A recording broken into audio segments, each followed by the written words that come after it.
What's up mga ka-idol? Ito dumating na yung parcel ko mga ka-idol, yung tripod. Tingnan natin kung legit ba talaga itong tripod na to, tripod stand phone. Tingnan natin mga ka-idol.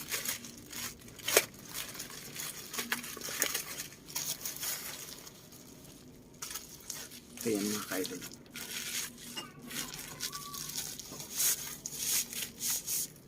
Meron naman ako itong ginagamit ko.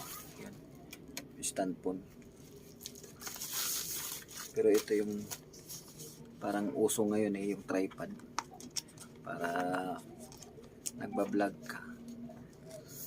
Medyo mahaba yung tsaka ito mahaba na to 1.7 siya, meter.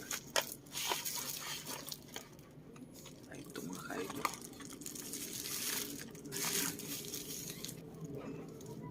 Ayan mga ka-idol, itong tripod na to.